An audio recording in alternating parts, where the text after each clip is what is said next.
ওমা ভগবান শ্রীকৃষ্ণ বিশ্বরূপ দেখিয়েছিল কাকে মা? কাকে দেখিয়েছিল বিশ্বরূপ? তৃতীয় পাণ্ডব গান্ডীবধারী অর্জুন।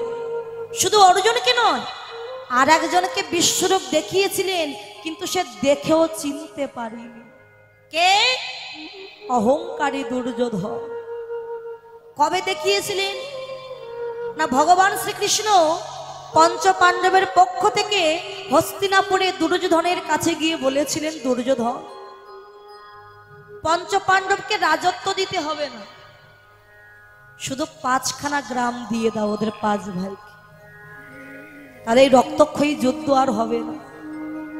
কত মায়ের কোল খালি হয়ে যাবে এই যুদ্ধে, কত স্ত্রী স্বামী হারা হবে, কত কন্যা কত পুত্র পিতা হারা হয়ে যাবে, এই যুদ্ধ হবে না, শুধু 5খানা গ্রাম দিয়ে দাও। অহংকারে মত্ত হয়ে দুর্যোধন বলেছিল, কি বেটা গোয়ালা ছেলে, তুমি আমায় জ্ঞান দিতে এসেছো? কে কোথায় আছিস? ওই বেটা গোয়ালা ছেলেকে বেঁধে ফেল। বাঘ। আচ্ছা ভগবানকে কি ধরা অত সহজ? যদি ধরা না দেয়, বেঁধে ফেলেছে, ধরা তো দিয়েছে, বড় বড় শিকল দিয়ে বেঁধেছে, শিকলটা এমন করে কাঁধে নিয়ে টানতে টানতে নিয়ে চাই বেটা গোয়াল আছে। অন্ধকার কারাগারে বন্ধ করে দিয়ে বলছে, এই ঘরে তোমায় বন্ধ করে দিলাম কৃষ্ণ, সারা জীবন এখানে বন্ধ হয়ে থাকো, দেখি কে তোমায় বাঁচাতে আসে। বড় বড় তালা দিয়ে দুর্যোধন যেই না কারাগারের সম্মুখ থেকে এমন করে পশ্চাতে তাকিয়েছে, মানে পশ্চাতে পেছন দিকে তাকিয়েছে, দেখে কি? দেখে আগে কৃষ্ণ পিছে ও কৃষ্ণ, আগে কৃষ্ণ পিছে ও কৃষ্ণ, আগে কৃষ্ণ পিছে ও কৃষ্ণ, আগে কৃষ্ণ পিছে ও কৃষ্ণ, ডাইনে কৃষ্ণ বামে কৃষ্ণ, আগে কৃষ্ণ পিছে ও কৃষ্ণ, ডাইনে কৃষ্ণ বামে কৃষ্ণ, আগে কৃষ্ণ পিছে ও কৃষ্ণ, আগেও কৃষ্ণ পিছেও কৃষ্ণ, ডাইনেও কৃষ্ণ বামেও কৃষ্ণ, মানে যেদিকে তাকাতে শুধু কৃষ্ণ আর কৃষ্ণ। বাবা বিশ্বরূপ মানে কি? ভগবান বিশাল রূপ ধারণ করেছিলেন, এটাই বিশ্বরূপ বলে না গো। বিশ্বরূপ সেই দেখতে পায় যিনি বিশ্বাস করেন অন্তর্যামী শ্রী গোবিন্দ সর্বময় তিনি বিরাজ করছে। এটা যিনি বিশ্বাস করেন তিনি ঘরে বসেই ভগবানের বিশ্বরূপ দর্শন করতে পারে। হরি বল। ঘরে বসে বিশ্বরূপ দর্শন করতে পারে। এখন অর্জুনের রথের সারথি হয়েছিল কে? কৃষ্ণ। ওমা আমরা কৃষ্ণকে বলি অর্জুনের সখা আমার কৃষ্ণ। অর্জুনের মনে বড় অহংকার হয়েছিল কে জানে? ভগবান আমায় বিশ্বরূপ দেখিয়েছে, ভগবান আমার সখা আমার বন্ধু, যে কৃষ্ণকে পাওয়ার জন্য অনন্ত কোটি ব্রহ্মাণ্ডের জীব কাঁদে, আর সেই কৃষ্ণ সদা সর্বদা আমার কাছেই থাকে। আমার মতো বড় আর কেউ নেই, আমার সখা। তো ভগবান দেখছে তার তো মনে অহংকার হয়ে গেছে, অহংকার করলে তো তার অহংকার চূর্ণ করতেই হবে। অর্জুন, অর্জুন, ওই যে একটা গঙ্গা দেখছো না, ওই গঙ্গার জলে একটি পদ্ম ফুল প্রস্ফুটিত হয়েছে, যাও না পদ্ম ফুলটিকে চয়ন করে এনে দাও আমাকে। ও প্রভু, একটা পদ্ম ফুল চয়ন করতে তুমি আমাকে পাঠাচ্ছ? কোথায় যুদ্ধ হচ্ছে আমাকে পাঠাও, আমি হলাম মহাবীর, আমার মতো শক্তিশালী বীর ধনুর্ধারী আর কেউ না। তাহলে যাও না। যাচ্ছে কৃষ্ণ নাম গাইতে গাইতে, আর রাস্তার ধারে একটি বৃক্ষের তলদেশে বসে আসলো রাম ভক্ত। কে রাম ভক্ত? হনুমান। সে তো অমর হয়ে আছে, রাম ভক্ত হনুমান বসে কৃষ্ণ নাম শুনে তাকে দেখে যে অর্জুন আসছে। তাড়াতাড়ি করে উঠে একেবারে রাস্তার উপরে দাঁড়িয়ে এমন করে দাঁড়িয়েছে করেছে, অর্জুনকে দেখে প্রণাম করেছে। আর অর্জুন হনুমানকে দেখেও প্রণাম করেছে। মানে ভক্তের সঙ্গে দেখা হলে যেটা হয়, আমরা বলি জয় নিতাই, হরে কৃষ্ণ। দেখবেন কোনো ভক্ত বাবা যদি অন্য কাউকে দেখে একটু হরে কৃষ্ণ জয় নিতাই বলে, তখন অপরজন বলে, ও দাদা তুই যে বড় ভক্ত হয়ে গেছিস রে, বড় কৃষ্ণ ভক্ত হয়েছিস, খুব যে হরি বল বলছিস। ঠাট্টা করে না? গলায় যে একটু তুলসীর মালা পরবেন, পাশের বাড়ির বৌদি আপনাকে দেখে বলবে, এ দিদি খুব যে তুলসীর মালা পরেছিস, কি রে ভক্ত হয়ে গেলি না কি রে? উপহাস করে, ক্রিটিসাইজ করে। নিরামিষ খাস? এখন আমরা অনেকে আছে দেখি, সবাই যখন উপহাস করছে এই মালা খুলে ফেলি, মালা খুলে ফেলে কৃষ্ণ ভজন করব না, তবে কি ভগবানের কৃপা লাভ করতে পারবে? ও তো বলবে আপনি কৃষ্ণ ভক্ত হন, আপনাকে দেখে উপহাস করবে, সমালোচনা করবে, কিন্তু আপনি না খেয়ে অনাহারে 1 সপ্তাহ পড়ে থাকেন ঘরে, কেউ আপনাকে দেখতেও যাবে। এই হলো মায়ার সংসার। হরিবল বলে বলো দুঃখ নেই, আপনার লক্ষ্য থাকবে গৌর গোবিন্দের চরণের প্রতি। বলতে বলতে যখন মুখ ব্যথা হয়ে যাবে তখন আর বলবে না, বলা ছেড়ে দেবে। তা হনুমান অর্জুনকে দেখে সাদরে আদরে বসার জন্য আসন দিয়েছে। আসন বলতে ওই বৃক্ষের নিচেই বসতে দিয়েছে। বাবা ভক্তের সঙ্গে দেখা হলে কি হয়, কৃষ্ণ কথাই তো আলোচনা হয়। তা হনুমান বলে, অর্জুন ঠাকুর অনেকদিন বাদে একজন ভক্তের দেখা পেল, পরম কৃষ্ণ ভক্ত তুমি। আর যে এই কথাটা বলছে অর্জুনের অহংকারটা আরো বেড়ে যাচ্ছে, দেখেছো আমাকে বলছে পরম কৃষ্ণ ভক্ত। তো আমারও অনেক ভাগ্য যে তোমার মতো ভক্তের দেখা পেলাম। অর্জুন ঠাকুর তুমি একটু তোমার প্রভু কৃষ্ণের কথা বলো, আর আমি একটু আমার প্রভু রামের কথা বলবো। অর্জুন তখন বলছেন, ভগবান শ্রীকৃষ্ণ কংস কারাগারে আবির্ভূত হয়েছিলেন, পুতনা রাক্ষসী বধ করলো, নন্দালয়ে গিয়ে বগাসুর বধ করলো, সমস্ত ঘটনা খুলে বললো, কংস বধ করলো। তা বলছে এবার তুমি তোমার প্রভু রামের কথা বলো। রামের কথা বলছে, জানো আমার প্রভু রাম বড় দয়ালু, দশরথের গৃহে জন্মগ্রহণ করেছে। যখন রামচন্দ্র বড় হলেন, বিবাহ দিলেন, পিতৃসত্য পালন করবার জন্য রামচন্দ্র বনবাসে চলে গেলেন। সঙ্গে ছিলেন লক্ষ্মণ আর মা সীতা। বনে চলে গেলেন, দুষ্ট রাবণ মা সীতাকে হরণ করে নিয়ে চলে গেল। আর সীতাকে উদ্ধার করবার জন্য আমার প্রভু রামচন্দ্র সাগরের উপরে সেতু বন্ধন করেছিল পাথর দিয়ে। বাবা যখন হনুমানের দল, বানরের দল সেতু বাঁধছে, দেখতে পেলে ছোট্ট একটা কাঠবিড়ালি।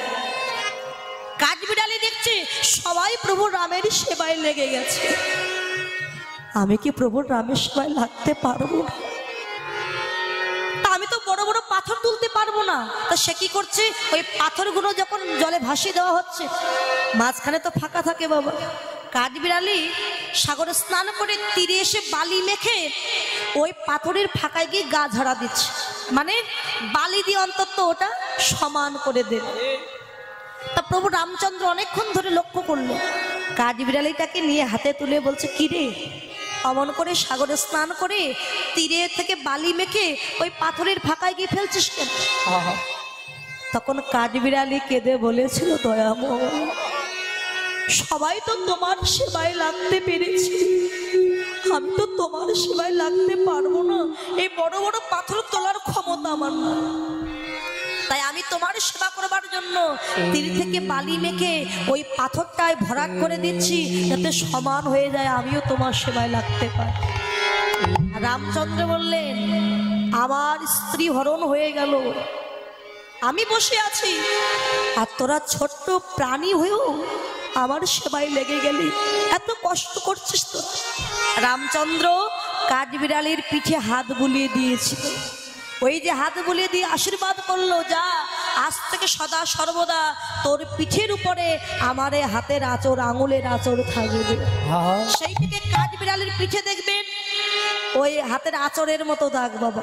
এটাই হচ্ছে প্রভু রামচন্দ্রের আঙুলের ছাপ। এখন রামচন্দ্র সেতু দিয়ে বানর দলকে নিয়ে সেতু বন্ধন করলো।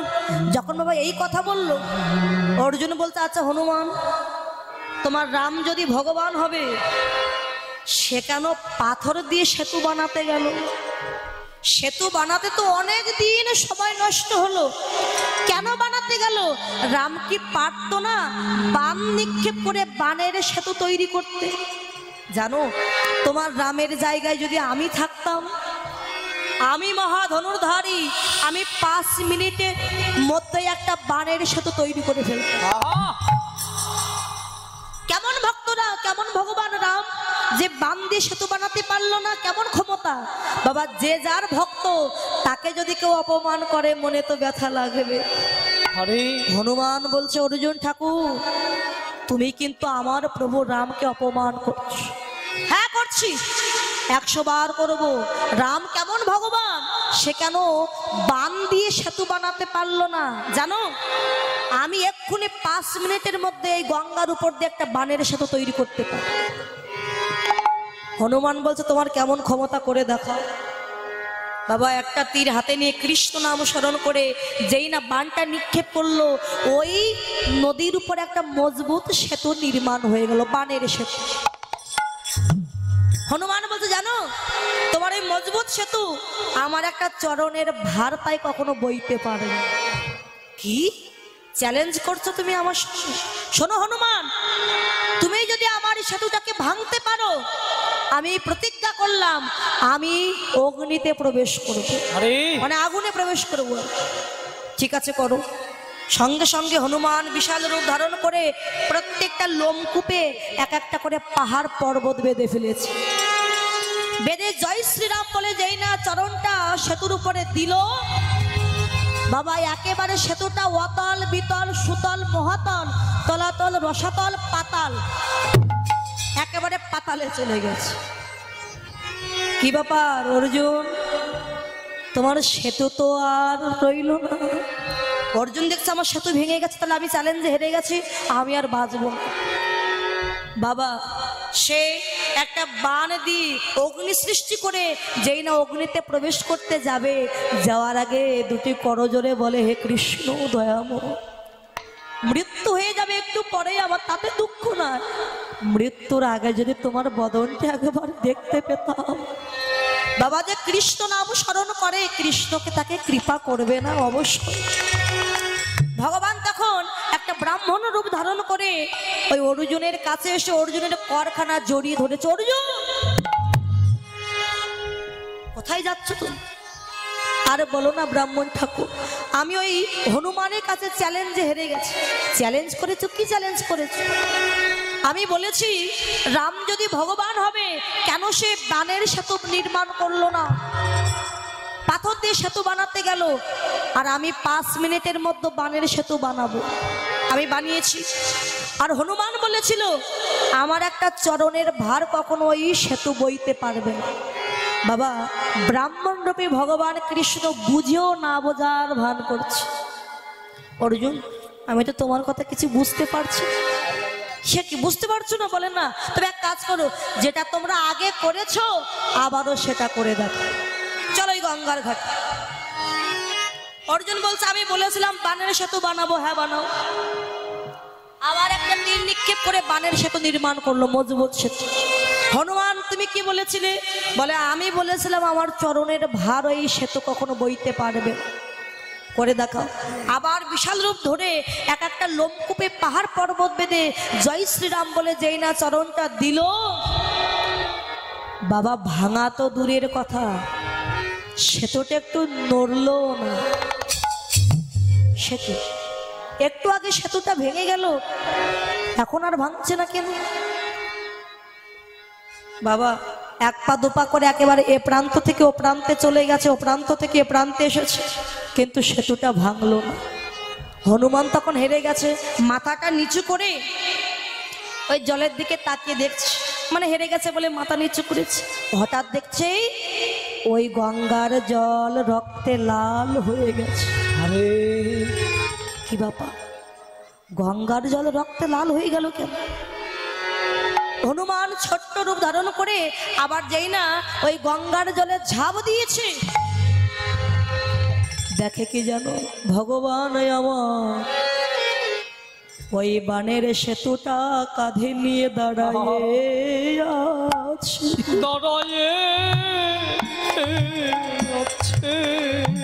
আর তার কাঁধ থেকে রক্ত বয়ে যাচ্ছে। কাঁধে কেটে গেছে তো রক্তে লাল হয়ে গেছে গঙ্গার জল। হনুমান বলে, প্রভু তুমি কেন বানের সেতু কাঁধে নিয়ে দাঁড়িয়ে আছো।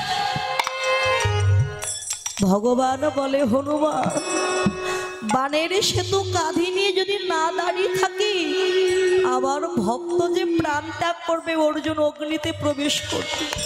আর বানের সেতুটা কাঁধে নিয়ে দাঁড়িয়ে আছে আরেকটি কারণ। কি কারণ জানো?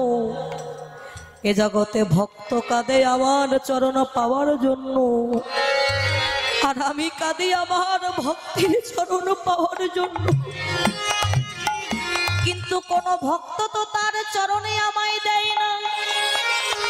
তাই বানের সেতু কাঁধে নিয়ে যখন আমি দাঁড়াইছিলাম, তুমি যখন হেঁটে যাচ্ছিলে সেতুর উপর দিয়ে, ওগো হনুমান, তোমার মতো ভক্তের চরণ ধুলি ঝরে পড়লো। তখন কি হলো জানো? আমি ওই ভক্তের চরণ ধুলি আমার অঙ্গে মেখেছি। ভক্তে চরণ ধুলি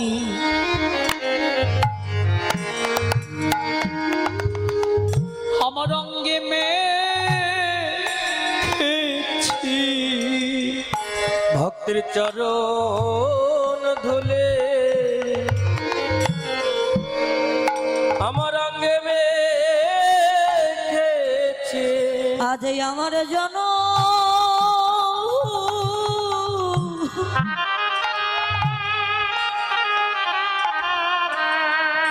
আজ ধন্য করেছি। ভক্তের চরণ ধুলি আমার অঙ্গে মেখেছি। আজ আমার জন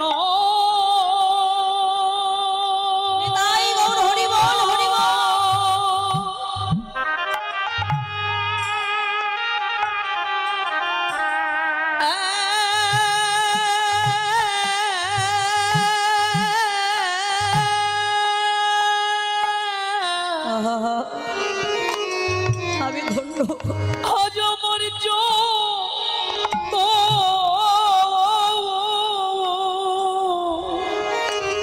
আমি ধন্য। আমি ধন্য করেছি। এ ভক্তের চরণ ধুলি আমার অঙ্গে ভগবান বললেন, আমা হতে আমার নাম বড়, নাম হতে ভক্ত বড়, আর ভক্ত হতে ভক্তের চরণের ধুলি আরো বড়। ভক্তগণ এসেছ যখন, সকল মানই অভিমান ত্যাগ করে একবার মাখো ভক্তের চরণ ধুলি। তাই গৌর হরিব চরণ ধুলি একবার মাখো ভক্তের চরণ ধুলে আমার দিন মায়া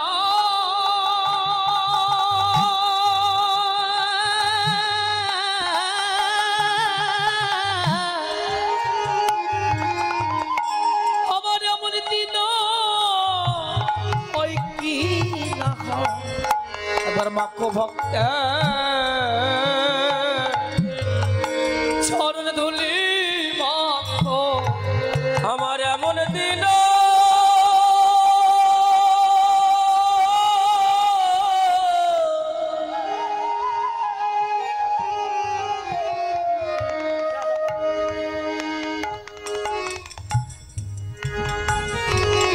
নমস্কার সমবেত ভক্তবৃন্দগণ, আমি আপনাদের সকলের চরণ ধুয়ে আমি একটু মাখলাম। কেউ আমাকে বিদ্রুপ করেন, যা বলেন আমি তাই মাথা পেতে নিলাম। আমি অধম, আপনাদের সকলের চরণ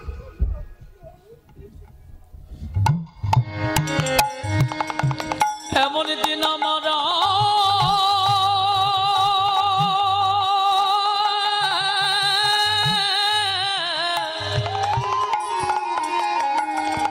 আমার আর হয় কি না হয় একবার মাখো ভক্তি চরণ ধুলি অঙ্গে মাখো এমন ভাগ্য হয় কি না হয়, একবার মাখো ভক্তের চরণ ধুলি। সবাই মাগো ভক্তের চরণ ধুলি সবাই মাগো ভক্তের চরণ সবাই মাগো ভক্তের চরণ ধুলি এমন দিন আর হয় কি না হয়, মাগো ভক্তের চরণ ধুলি মাখো। ভগবান হনুমানকে নিয়ে তীরে উঠে বললেন, হনুমান আমি তোমার কাছে একটা বস্তু চাইবো, দেবে? বলো প্রভু, কি বস্তু তুমি চাও? কেননা তুমি আমার রাম মূরতির ভক্ত আর অর্জুন আমার কৃষ্ণ মূরতির ভক্ত, দুজনেই আমার ভক্ত। আমি চাই অর্জুন এবং তোমার মধ্যে কোনো দ্বিধাদ্বন্দ্ব যেন না থাকে, তোমরা এক হয়ে যাও। প্রভু তুমি যখন চাইছো অবশ্যই হবে, আমি কোনোদিন অর্জুনকে ত্যাগ করবো না। বলবে কথা দাও ত্যাগ করবে না তো? না প্রভু আমি ত্যাগ করবো না, যেদিন কুরুক্ষেত্রে যুদ্ধ হবে সেদিনও আমি থাকবো অর্জুনের সঙ্গে। কোথায়? ওই যে অর্জুনের রথের যে ধ্বজা, ওই ধ্বজাই ছিল হনুমান। হনুমান ছিল বলে ওই রথখানার নাম হয়েছিল কপিধ্বজ রথ। অহংকার করলে ভগবান তার অহংকার চূর্ণ করেই বাবা। তাই ভগবান হৃদয় মন্দিরে আছে, এই হৃদয় মন্দিরের ভগবানকে একবারও চিনতে পারলাম। এই সুদাম শান দেহ সিংহায়, এই ধেনু তো ফিরাবি, সিংহায় শান দে। কোন সিংহা? বলে ঘোড়ার সিংহায়। ঘোড়ার সিং আছে না মা? ঘোড়ার সিং আছে, হাতিরও সিং আছে। মায়েরা বলছে ঘোড়ার সিং নেই গো মা, মহিষের সিং আছে। সিং দিয়ে সিংহা বানাতে হয়, শঙ্কের মতো আওয়াজ হয়। তা বলছে সামদেহ সিংহায়। তাহলে আমরা কোন সিংহায় শান দেবো? আমাদের কাছে তো ওই মহিষের সিংহা নাই। বলে বদনের সিংহায় শান দাও উলুধ্বনি আর হরিধ্বনি, কৃষ্ণ নাম করে এই বদনের সিংহায় একবার সবাই মিলে শান দাও। শান্তি দেহের মধ্যে যে ধনুবৎস আছে, 10 ইন্দ্র সরণি ওই পালগুলো ফিরিয়ে চলে, একত্র করে আমরা ঘরে ফিরে যাই। কেননা আজ মাঠে আমাদের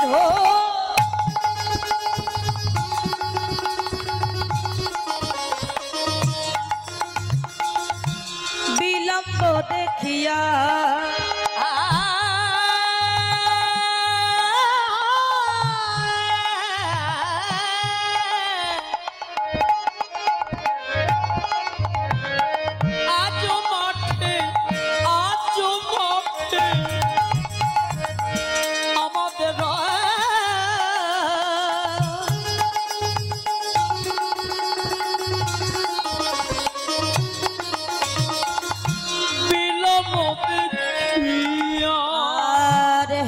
বুঝি আরে মাথা পথ পান চাইয়া বুঝি তাদের মাতা ওই পথ পান চাইয়া আমার মাকা দানো উচিত ভাই ভাই, আমার মাকা দানো উচিত নয়। আরে চলো মোরা ঘরে ফিরে যাই, মাকা দানো উচিত নয় ভাই। বলি চলো মোরা ঘরে ফিরে যাই, মাকা দানো উচিত নয় ভাই। আরে হ্যালো বুঝি কালী মাতা কত পারে চাইয়া। বেলি অবসান হইল, চলো যাই ঘরে, মায়ে না দেখে মোর পরানো বিদ। এই সুদাম আমার মা কাছে, আমার জন্য চল ঘরে যাই। সুদাম বলছে এই কানাই তুই তো গোষ্ঠে আর তোর মা হলো ঘরে, হ্যাঁ আর তুই কি করে জানলি যে তোর মা তোর জন্য কাজ? আমি জানি ভাই, বৃহত্তর যখন মহত্তরে আসিয়া পৌঁছায় তখন হৃদয়কে স্পর্শ করি রাখিলে বোঝা যায় যে আমার মা আমার জন্য কাজ। এবং মাকে দেখবার জন্য আমার প্রাণ কাজ। আর দেরি করিস, চল আমরা ঘরে ফিরে যাই। চল ভাই। বল রাম দাস কহে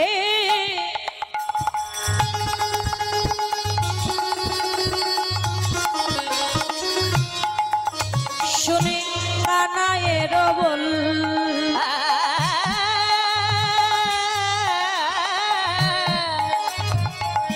বলো রাম দাস কহে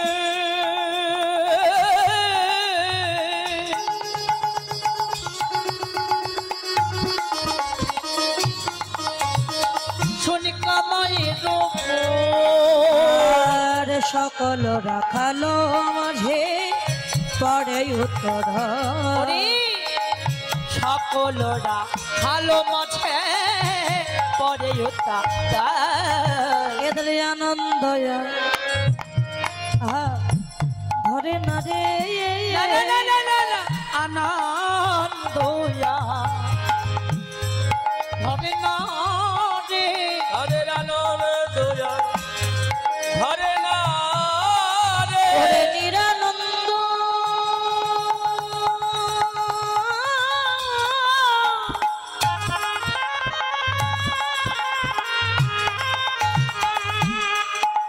দূরে গেল তাদের আনন্দ ধরে না গো বলিনি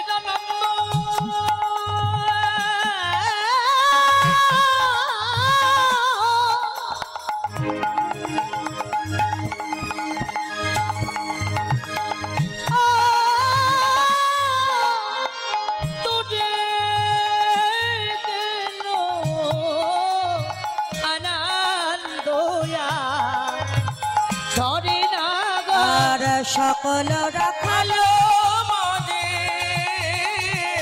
পরে উতারো সকলরা খেলা মাঝে পরে চল ঘরে যাই আমরা। বাবা এই পালাটির নাম হচ্ছে উত্তরগোষ্ঠ। উত্তরগোষ্ঠ কাকে বলে? কৃষ্ণ যখন গোষ্ঠে আসে সেটাকে বলা হয় গমন গোষ্ঠ। তাহলে তিনি যখন ফিরে যাবে নিশ্চয়ই নাম হয় ফেরত গোষ্ঠ বা ফিরা গোষ্ঠ, কিন্তু না, নাম হলো উত্তরগোষ্ঠ। উত্তরগোষ্ঠ হলো কেন? দেখুন, এসেছি ভবে যেতেই হবে, এসেছি মরতে হবেই মরতে। স্বর্গের চারটি দ্বার, পূর্ব, পশ্চিম, উত্তর, দক্ষিণ। চারটি দ্বারের মধ্যে উত্তর দুয়ারটি হচ্ছে শ্রেষ্ঠ দুয়ার, মুখ্য দুয়ার। দেখবেন জীবিত অবস্থায় যদি উত্তরে মাথা দিয়ে কেউ ঘুমায় কিংবা সেবা করতে বসে, অন্য একজন ব্যক্তি গিয়ে বলে দাদা উত্তরে মুখ দিয়ে ঘুমাতে নাই কিংবা উত্তরে বসে সেবা করতে নাই। কিন্তু বাবা যেদিন মারা যায় সেদিন মাথাটা কোন দিকে দেয়? মাথাটা দেয় আমাদের দিকে, উত্তর দিকে। উত্তর দিকে তো সবারই দেয়, দক্ষিণে মাথা দেয়। হ্যাঁ, এক এক জেলায় বুঝি এক এক রকম বলে না, সবার মৃত্যুর পরে মাথাটা উত্তর দিকে দেওয়া হয়। কেন দেওয়া হয়? উত্তর দুয়ারটি শ্রেষ্ঠ দুয়ার, উত্তর দুয়ার দিয়ে যমরাজ্যে প্রবেশ করতে হয় বাবা, মোক্ষের দুয়ার। যমরাজ্যে যেতে হলে একটা নদী পার হতে হয়, যে নদীটির নাম হলো বৈতরণী নদী। বৈতরণী নদী পার হয়ে তারপরে আপনি যমরাজ্যে প্রবেশ করবে। যমরাজ্যে গিয়ে জীবাত্মা পরমাত্মার সাথে মিলিত হবে। গোষ্ঠ দুইটা, একটা সংসার গোষ্ঠ আর একটা গোষ্ঠ যে গোষ্ঠে আমরা ছিলাম সেই একটা গোষ্ঠ। তাহলে মৃত্যুর পরে এই গোষ্ঠ ছেড়ে ওই গোষ্ঠে আমাদের ফিরে যেতে হবে উত্তর দুয়ার দিয়ে। তাই পালাটির নাম দিয়েছে উত্তর গোষ্ঠ। কৃষ্ণ যে শুধু ধনুবৎস নিয়ে ঘরে গিয়েছিল তাই উত্তর গোষ্ঠ বলে না, সবারই উত্তর গোষ্ঠে মানে ওই আপন গোষ্ঠে আপন ঘরে ফিরে যাওয়ার সময় হয়েছে। উত্তর দুয়ার দিয়ে সবাইকে যেতে হবে। তাই বলে ভাই এই পাল জড়ো কর, চাঁদ মুখে দিয়া বেরো নাম লইয়া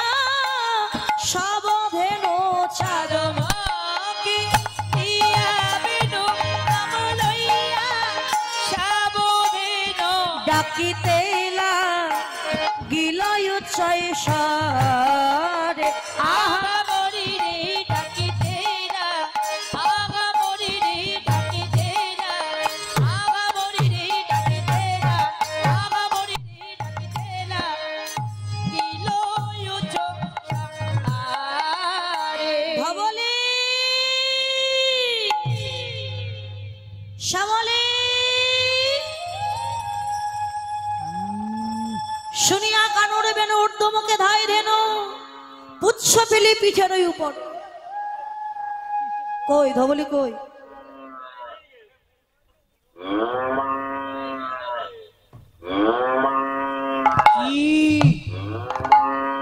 অবসান বেনুরা বুঝিয়া রাখালো সব আসিয়া মিলল নিজে শোকে যে বনে যে ধেনু ছিল ফিরাই একত্র করি মনে যে ধেনু ছিল ফিরিয়া একত্র করিল ধেনু ছিল ফিরিয়া একত্র কান চালাইল গোকুলের পথে আরে চালাইল হরি হরি বল। আরে চালাইল গোকুলের পথে ওরে শ্বেত কান্তি অনুপম আগে ধাই বলরা কান্তি অনুপম আগে ধাই বলরা এতে কান্তি অনুপম আগে ধাই বলরা আর শিশু চলে যাইতে পাবে আর শিশু চলে যাইলে বাবা শ্রীদাম সুদাম পাশে ভালো শোভা করিয়াছে সুদাম বাজি ভালো সভা করিয়া তার মাঝে নব ঘন আর তার মাঝে নবঘন যাতে কোরা খালো গণ দিয়া আবাই আবারা কত করে গাল গান দিয়া আমায় আমাগো বলরাম হা বলরাম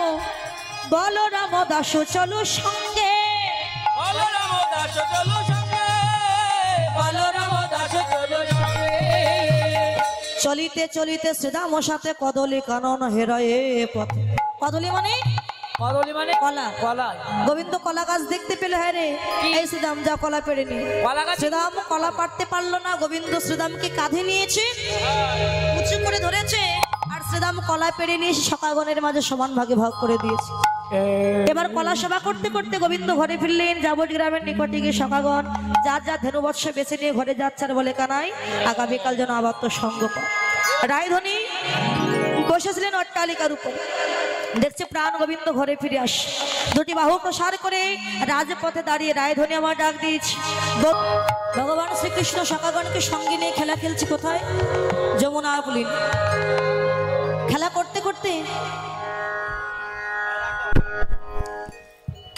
করতে এমন সময় তাকে দেখে গগনে আর বেলা ওমা ঘরে তো যেতে হবে তাই না?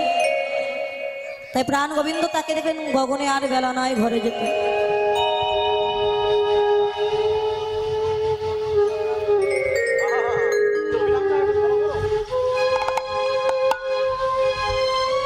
জয় রাধে তা গোবিন্দ শ্রীরামকে ডাক দিয়েছে শ্রীরাম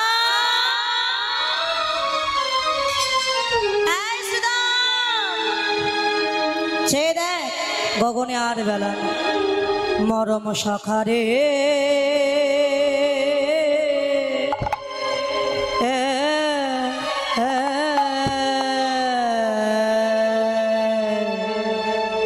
সখায়া ওই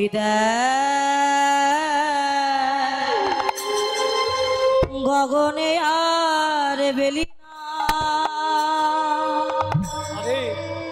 সন্ধ্যা দেবী তার আগমনী বার্তা জানায়ে যা দিনমণি তার রথচক্র গোটায় নিয়ে চলে যা তাই বলি সখারে পালো পালো জড় কর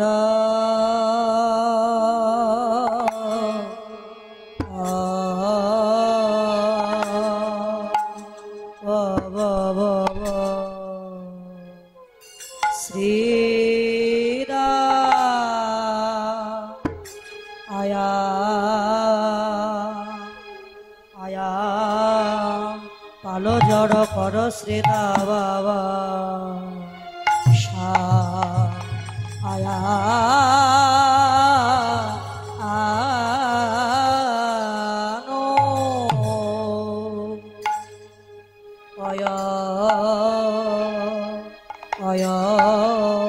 হে গো সানদাও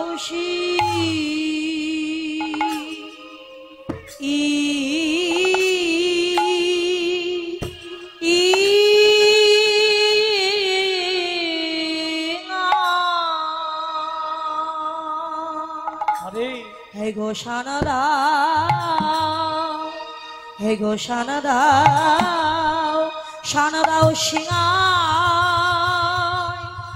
ও সিঙাই রে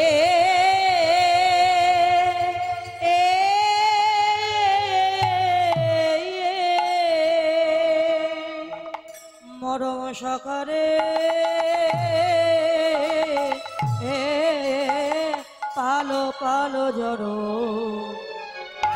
কর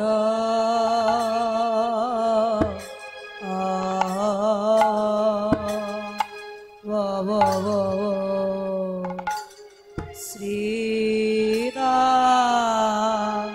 কইদা গগনেয়া বেলি নাই ভাই সখারে ওই দাগ আর গগনে বেলি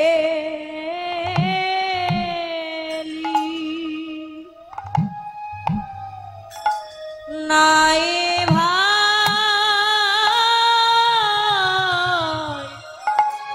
চলো মোরা, চলো মোরা ঘরে ফিরে যাই সখারে আর গনে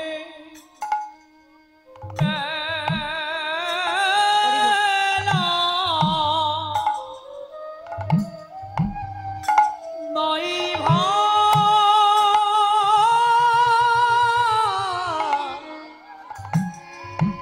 চলে না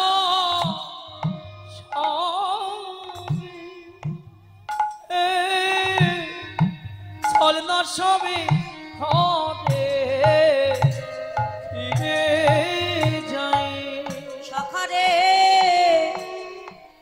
আর গগনে বেলি নাই ভাই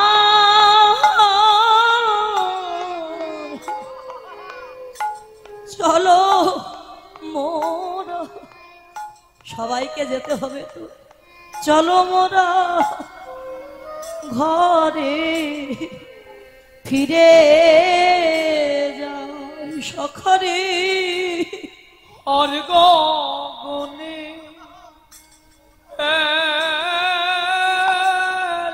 তাকিয়ে দেখো জীবন বেলা ডুবে যায়, সবাইকে একদিন যেতে হবে, জন্মালেই মৃত্যু হবে,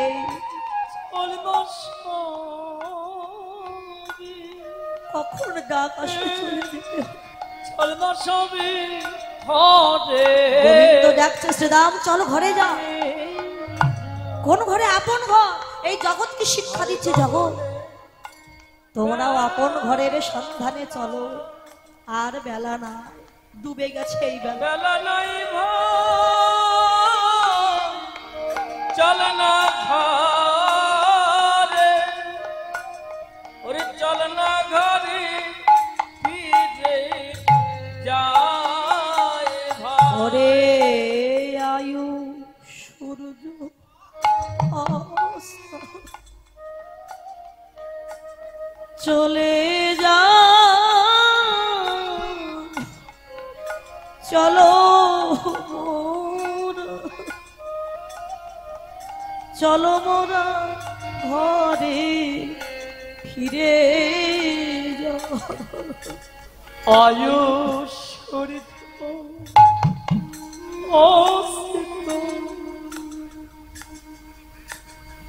গেল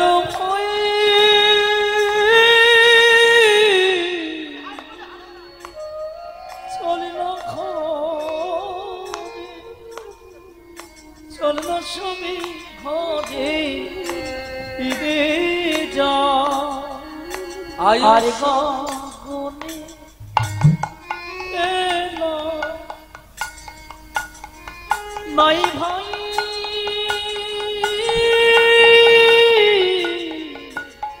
চল না ঘরে চল না ঘরে ঘরে ফিরে যাই। আর গগনে চল ভাই আমরা ঘরে যা, মা কাঁদছে, মা নাম করছে কখন আবার গোপাল ঘরে আসে। আমরা যেমন মাতৃগর্ভে ছিলাম, ভগবানকে কথা দিয়েছিলাম প্রভু জগৎ মাঝে নিয়েছেন, জগতে গিয়ে তোমার নাম গুণকীর্তন করে সকাল সকাল ঘরে আসো। মায়ার সংসারে পড়ে স্ত্রী পুত্র পেয়ে সবাই তার কথা ভুলে গেছে। তাই গোবিন্দ ডাকছে দুটি বাহু উত্তোলন করে। কখন যে মায়ার সংসারে খেলা করতে করতে আয়ু সূর্যটা ডুবে গেছে সেদিকে আমাদের কারোর লক্ষ্য না। তাই গোবিন্দ বললেন ভাই চল, আর দেরি করিস। চল না ফিরে ঘরে যাই ভাই। গগনিয়া বেলা নাই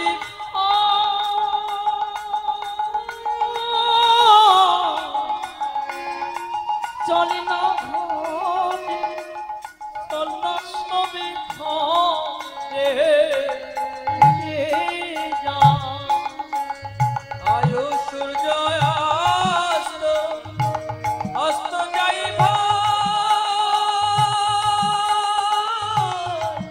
চল না ঘরে ফিরে যাই ভাই। আয়ু সূর্য গেল ভাই চল না ঘরে চল না সবে ঘরে ফিরে যা। আর গগনে বেলা নাই ভাই। ও ভাই শ্রীরাম চল না ফিরে চল ভাই, ঘরে তাড়াতাড়ি করিস। যাই ভাই। গগনিয়ার বেলা চলে না ঘরে চল না সবে ঘরে ফিরে যা। আর গগনে বেলা নাই ভাই। ও ভাই শ্রীরাম চল না ফিরে ঘরে যাই ভাই। আর গগনে বেলা নাই ভাই চল না সবে ঘরে ফিরে যাই। গগনে বেলা নাই ভাই। ও ভাই শ্রীরাম চল না ফিরে ঘরে যাই ভাই। গগনিয়ার বেলা নাই এই সুদাম ধন্যবাদ সাগত্র পর চল ঘরে, সবে ঘরে ফিরে আর দেরি করিস না। আর গগনে বেলা নাই ভাই। চল না ঘরে ফিরে যাই ভাই। গগনিয়ার বেলা নাই চল না ঘরে নিতাই গৌর হরি বল। ফিরে যাই।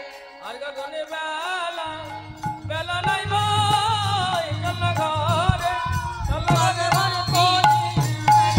রাধে রাধে হরি হরি বল। গগনে বেলা নাই ভাই।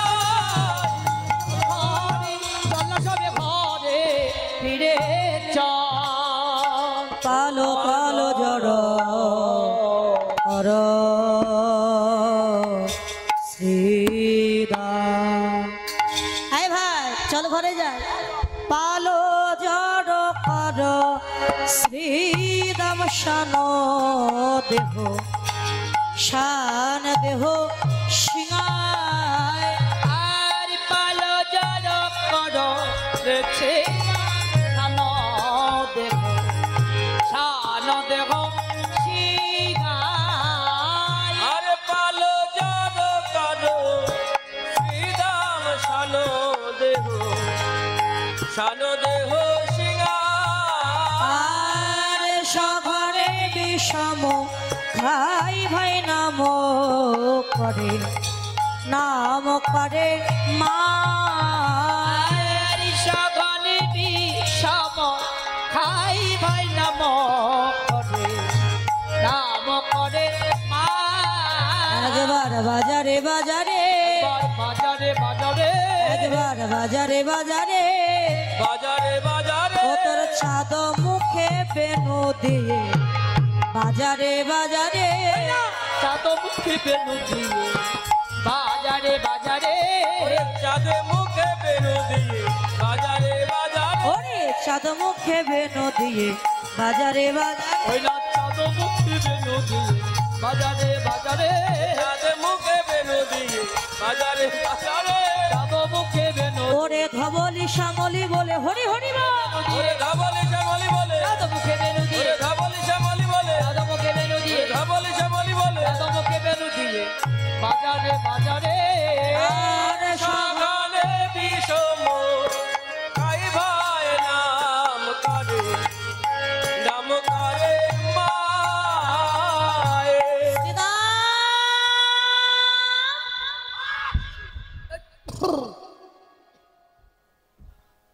ও শ্রীরাম, কি হলো শ্রীরাম? ও মা নাম করছে। এই ভাই পালে যেন করো শ্রীরাম সন্দেহ সিংহায় সঘনে বিষম খা। এই যে বারবার বিষম খাচ্ছে। আচ্ছা মা, মাথা ফদিতে হয় যখন আমরা বিষম খাই কি বলি? কে নাম করছে? মা। তা কেন বাবার কথা তো কেউ বলি? বাবা কি কেউ নয়, শুধু মা। বলি মায়ের নাম করছে, এটা তো বহিরঙ্গ বাবা। বিষম খেলে আমরা বলি মা নাম করছে। আজকে গোবিন্দ বলছে আমার মা নাম করছে, নইলে ঘন ঘন বিষম খাবো কেন, চল ঘরে ফিরেছে। এটা বহিরঙ্গ। আর অন্তরঙ্গে বললেন ওরে বেলা তো চলে যায়, জীবন বেলা, তাই গোবিন্দ বললেন পাল ফিরাও। কোন পাল?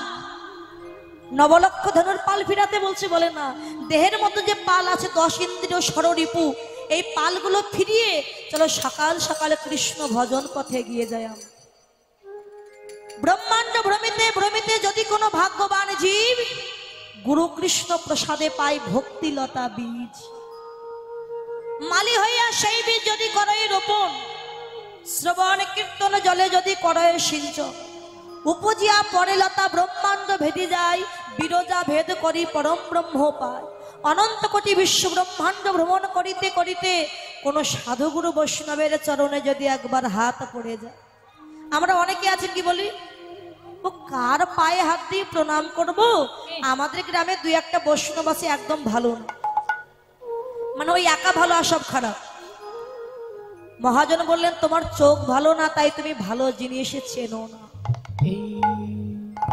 শিষ্য কাছে গুরুদেবের কাছে, গুরুদেব আমি ধনী হতে চাই, কি করলে ধন সম্পদের মালিক হতে পারবো? বাবা তাহলে এক কাজ কর, কোমরে একটা লোহার জালের কাঠি বেঁধেন। চেনেন না যে লোহার জালের কাঠি? মা জেলেদের কাছে থাকে লোহার জালের কাঠি। তা কোমরে বেঁধে সমুদ্রের ধার দিয়ে হেঁটে যায়, যে পাথরগুলি দেখতে পাবে ওই পাথরে ওই লোহার কাঠি পরশ করবে। পরশ করতে করতে যে পাথরের পরশ পেয়ে লোহার কাঠি সোনা হবে, ওই পাথরটা যত্ন করে ঘরে এনে তুলে রাখবে। ওটি হলো পরশ পাথর। ওই পাথর যেখানেই পরশ করবে সোনা হয়ে যাবে, নিজে বড়লোক হতে পারবে, জগৎকে বড়লোক করতে পারবে। তা শিষ্য কোমরে লোহার জালের কাঠি বেঁধে সমুদ্রের ধার দিয়ে হেঁটে যাচ্ছে, দেখলো কতগুলো পাথর পড়ে আছে, একটা টেরা, একটা কুজো, একটা ভাঙা, একটা বাঁকা। তো মনে করলো ওগুলো পরশ পাথর নয়, পরশ পাথর নিশ্চয়ই খুব সুন্দর দেখতে হয়। ওই যে ভালো খোঁজ করতে গেল, খারাপের মধ্যেই পরশ পাথরটা বাদ পড়ে গেল।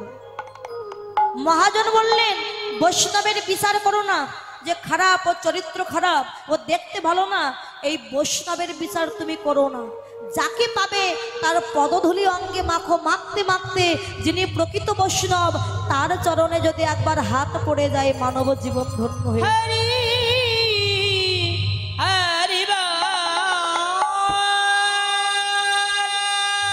সাধক তুলসীদাস বললেন কস্তুরী কুণ্ডল বৈশে মৃগ ফিরে বনমায়, ওইসে ঘাট ঘাট মে রাম হইসে দুনিয়া দেখে না। মৃগ মানে হরিণ। হরিণের নাভিতে যখন কস্তুরী জন্ম নেয়, সেই সুগন্ধযুক্ত বস্তু পাওয়ার জন্য হরিণ বন বনান্তরে ঘুরে বেড়ায়। কিন্তু হতভাগা হরিণে জানে না যে বস্তু পাওয়ার জন্য আমি বন বনান্তরে ঘুরে বেড়াচ্ছি, ওই বস্তুটি আমার দেহের মধ্যেই জন্ম নিয়েছে। তাই ভগবান দেখতে গয়া কাশী বৃন্দাবন চলে যায়, একবারও দেখলাম না হৃদয় মন্দিরেই ভগবান বসে আছে। ভগবান আছেন মন্দিরে, তবে ইট বালি সিমেন্টের মন্দিরে নয়, মন দি রে প্রত্যেকের হৃদয় মন্দিরে স্বয়ং ভগবান বিরাজ করে।